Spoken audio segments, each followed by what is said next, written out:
Yes. Please presenting the next one. Myself, sir. Go ahead. Good evening, sir. My case is 6-year-old boy weighing 20 kg, posted for severe post-burn contracture of neck with no neck extensions.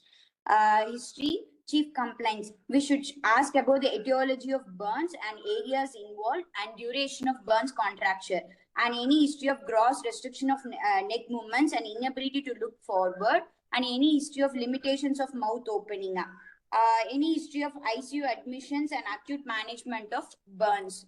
Any history of repeated burn dressing under general anesthesia, any history of gradual development of scar tissue formation with neck movement restriction and limited mouth opening, and any history of weight loss post burns, any history of respiratory tract infections, snoring, epistaxis, any psychiatric problems, and acid peptic diseases post burn injury, any history of stridor or respiratory distress at the time of sustaining burn injury, any history of voice change, dysphagia, aspiration at the time of burn injury, and any past history and personal history, any relevant past and personal histories.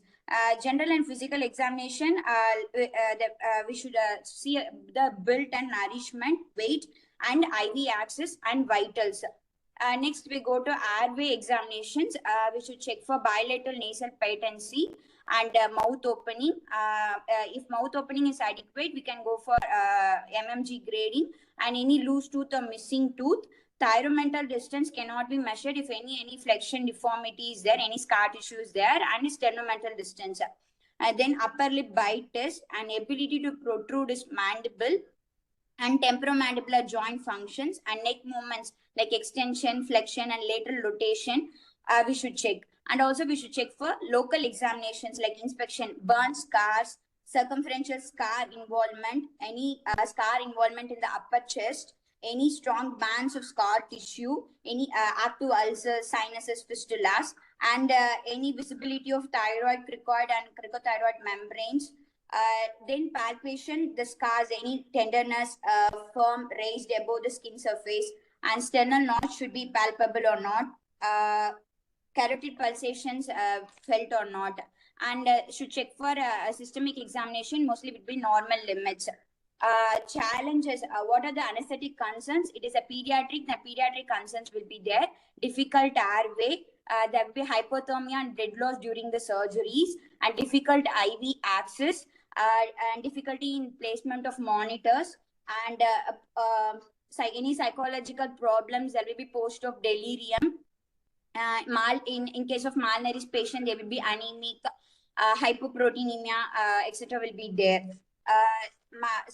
Summary: a 6-year-old boy post burns with unknown etiology, presented with neck contracture extending from any extension should be noted, with mild, moderate, or severe scar, with linear band or broad scars, with primary or secondary involvement of neighboring tissues, with fixed flexion deformity and difficult airway, posted for contracture release.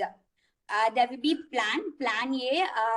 It's a pediatric patient, so asleep FOB under topical anesthesia can be done, or awake FOB if cooperative patient. Plan B, release of contracture with local anesthesia, followed by videolaryngoscopic intubation, or any intubating LMAs can be used, or a plan C, tumescence anesthesia with contracture release with DIVA can also be used. In case plan D, awake blind nasal intubation can also be done. Will a child of 6 years allow you to do a blind nasal intubation? So in pediatric, you say that you have to be careful. Yes, So, yes. the problem here is anticipated difficult airway, because it is clearly given in the case scenario that there is no neck extension at all. Yes, sir. So that is a fixed flexion deformity. The neck is always fixed like that.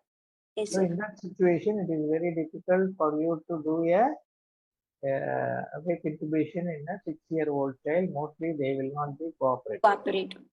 So the first answer you have to give here is the ability to mask ventilate, the assessment of ability to mask ventilate. Even if the child's face is flexed, if you can hold the mask comfortably, and if they are able to get a full respiratory effort by looking at the bag, reservoir bag, and if you are able to assist the ventilation, that is the first and foremost assessment that you have to make.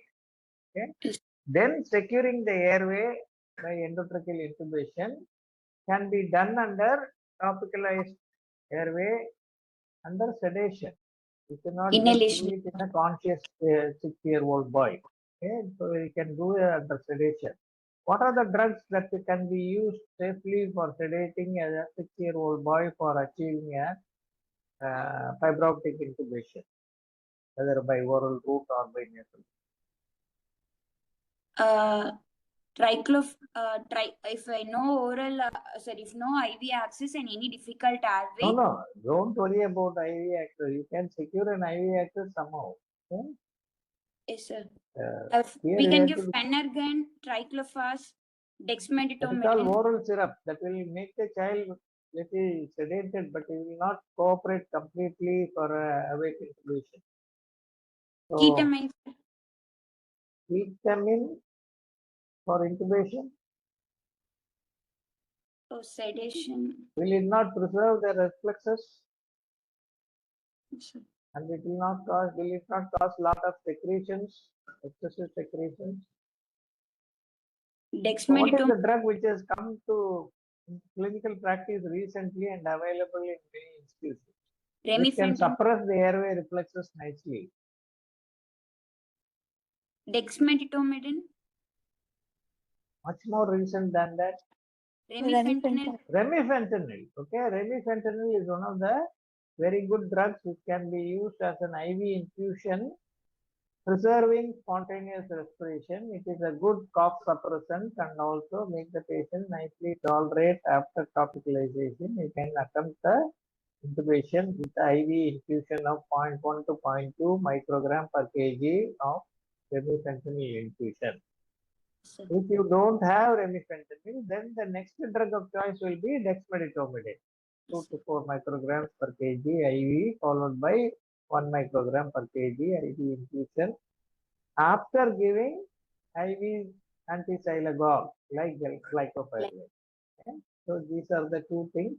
Or you can go for inhalation with sevoflurane, take the child deep enough and then topicalize under deep inhalation. So all the previous discussion where we found that how to take the child to the surgical plane of anesthesia, you can watch for all the clinical signs, and once you achieve a adequate depth of anesthesia, you can start topicalizing the airway and try to achieve an intubation. If mask ventilation is possible and you are happy with mask ventilation, then you can have a good discussion with the surgeon and try to tell him about the difficulty in doing a direct laryngoscopy and intubation and ask his cooperation to quickly release the contracture under ketamine anesthesia. And you can make the patient inhale a mixture of oxygen nitrous oxide and sevoflurane. Ketamine will give good analgesia, and surgeon can quickly release the contracture and separate the scar tissues and release the neck so that you can do a laryngoscopy. And once you are able to put in your scope and visualize, you can even paralyze and then intubate the child. This is the second option.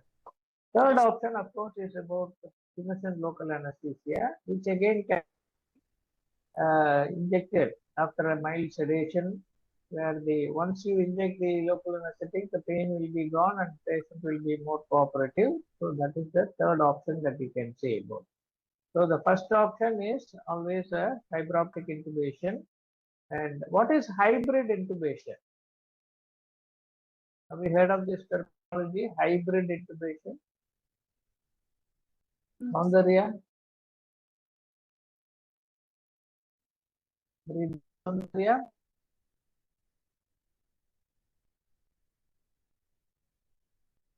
Anybody who can answer that? Hybrid intubation. This is the latest technique which is being advocated in difficult areas. Use a videolaryngoscope by one person. So you first start after or spray, you do a video scope. You do use the video scope to visualize the larynx. So first person does that.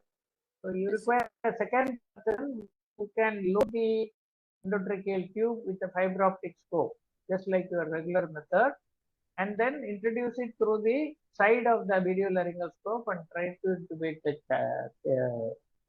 trachea. Okay. So this has been the latest technique in achieving intubation in difficult airway cases, whether it is trauma or whether it is cervical spondylitis cases with twisted facial deformity. In all these cases, now they do it. I will show some pictures of that also, which will be helpful to understand. And so these are the three important answers that are required from you for pediatric difficult airway management. One is topicalized, after topicalization of the airway, you can do a fiber optic intubation and intubate the child, fiber optic bronchoscope and intubate the child. Second is to, after assessing the ease of mask ventilation, if you are comfortable with mask ventilation, IV ketamine and quick release of contracture and then direct laryngoscopy and intubation. The third option is under sedation, you can do a tumescent infiltration and release the contracture and then, if necessary, or even complete it under mask ventilation itself. So these are the three options that you can talk about in the examination. And the latest method is about the hybrid intubation, where you use both video scope as well as fibroscope. So, let's see some of the